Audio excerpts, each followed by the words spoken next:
चीन के सरकारी अखबार ग्लोबल टाइम्स ने एक सर्वे कराया है। सर्वे में भारत चीन के रिश्तों पर वहां के लोगों की राय शुमारी की गई है। इसमें चीन के 10 बड़े शहरों के तकरीबन 2000 लोगों ने हिस्सा लिया है। सर्वे में भारत की छवि, हाल के दिनों में सीमा पर तनाव, भारत में चीनी सामान के बहिष्कार से लेकर दोनों देशों के रिश्तों में अमेरिका के हस्तक्षेप पर सवाल पूछे गए हैं। सर्वे में दिए गए जवाब का विश्लेषण ग्लोबल टाइम्स ने अपने पन्ने पर भी छापा है। ये सर्वे ग्लोबल टाइम्स ने China institute of contemporary international relations यानी CICIR के साथ मिलकर किया है। 17 से 20 अगस्त तक किए गए इस सर्वे में चीन के 10 बड़े शहरों की जनता ने हिस्सा लिया, जिसमें बीजिंग, वुहान और शंघाई शामिल हैं। इस सर्वे में पाया गया कि 51% लोग मोदी सरकार को पसंद करते हैं, जबकि 90% लोग भारत विरुद्ध सैन्य कार्रवाई को सही ठहराते हैं। गुरुवार दोपहर तक मोदी सरकार को पसंद करने वाली खबर ग्लोबल टाइम्स के पन्ने पर थी, लेकिन दोपहर बाद वो हिस्सा हटा लिया गया था। हालांकि ग्लोबल टाइम्स ने जो सर्वे का हिस्सा ट्वीट किया है, उसमें अब भी मोदी सरकार को पसंद करने वाली बात है। इतना ही नहीं, सर्वे में ये भी पता चला है कि 70% लोग मानते हैं कि भारत चीन के प्रति ज़्यादा शत्रुतापूर्ण व्यवहार रखता है और पिछले दिनों चीन की सरकार ने भारत के खिलाफ जो कदम उठाए हैं उसका समर्थन करते हैं। अगर भारत भविष्य में भी चीन को उकसाता है और सीमा पर तनाव बढ़ता है, तो सर्वे में हिस्सा लेने वाले 90% लोग मानते हैं कि चीन की तरफ से जवाबी कार्रवाई सही है। लेकिन तकरीबन 26% लोग भारत को अच्छे पड़ोसी के तौर पर देखते हैं। ये लोग भारत को चीन के मोस्ट फेवरेबल नेशन में चौथे नंबर पर देखते हैं। पहले 3 पर रूस, पाकिस्तान और जापान को जगह दी गई है। हालांकि अच्छे पड़ोसियों की लिस्ट में चीन के लोगों ने भारत को दक्षिण कोरिया से ऊपर रखा है। इस सर्वे में पाया गया है कि 56% लोग चीन में भारत के बारे में अच्छी जानकारी रखते हैं। सर्वे के इस नतीजे ने CICIR के साउथ एशिया स्टडी के डायरेक्टर को भी हैरान कर दिया है। नतीजों के बारे में बात करते हुए उन्होंने ग्लोबल टाइम्स को बताया कि ये इसलिए भी मुमकिन है क्योंकि दोनों देशों में पीपल टू पीपल कॉन्टैक्ट अच्छे हैं।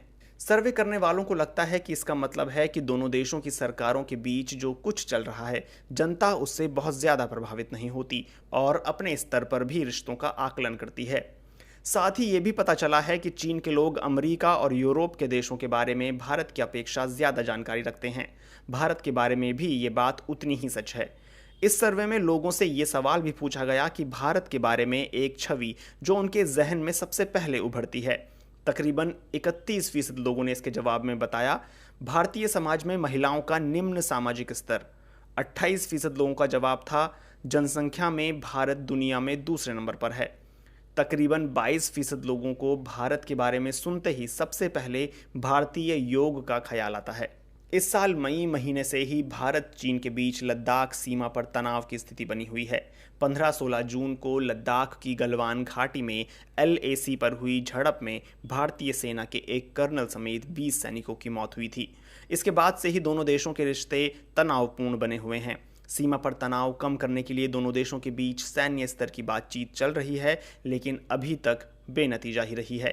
इस तनाव के बीच ये सर्वे कराया गया है और नतीजे दोनों देशों के रिश्तों के बारे में काफ़ी कुछ बयान करते हैं।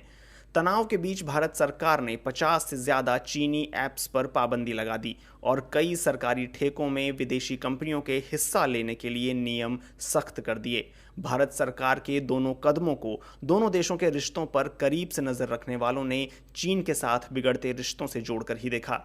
लेकिन अगस्त महीने में हुए इस सर्वे में हिस्सा लेने वाले तकरीबन 25% लोग मानते हैं कि भविष्य में दोनों देशों के बीच रिश्ते बेहतर होंगे, पर 57% लोगों को लगता है कि भारत सैन्य शक्ति चीन के लिए किसी प्रकार का कोई खतरा नहीं है। इतिहास की बात करें तो दोनों देशों के बीच 1962 में एक जंग हो चुकी है, जिसमें चीन की जीत हुई थी और भारत की हार। इसके बाद 1965 और 1975 में भी दोनों देशों के बीच हिंसक झड़पें हुई हैं। जून में चौथा मौका था जब दोनों देशों की सेनाओं के बीच बात खूनी संघर्ष तक पहुंच गई। भारत में विपक्षी दलों ने सरकार को चीन के साथ हुए इस संघर्ष पर खूब घेरा, लेकिन चीन से इस तरह की कोई खबर बाहर नहीं आई। हाल ही में कोरोना के दौर में जब प्रधानमंत्री नरेंद्र मोदी ने लोकल के लिए वोकल का नारा दिया, तो उसे भी चीनी सामान के बहिष्कार से जोड़कर देखा गया। भारत में चीनी सामान बायकॉट करने को लेकर भी जगह जगह मुहिम चलाई गई। इस सर्वे में भारत चीन व्यापार और उससे जुड़े भी सवाल पूछे गए।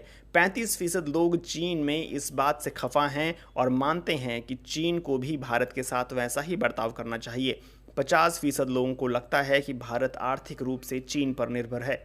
चीन की जनसंख्या के हिसाब से सर्वे में हिस्सा लेने वालों की तादाद बहुत कम है, लेकिन भारत चीन सीमा विवाद के मद्देनज़र यह सर्वे अहम भी है।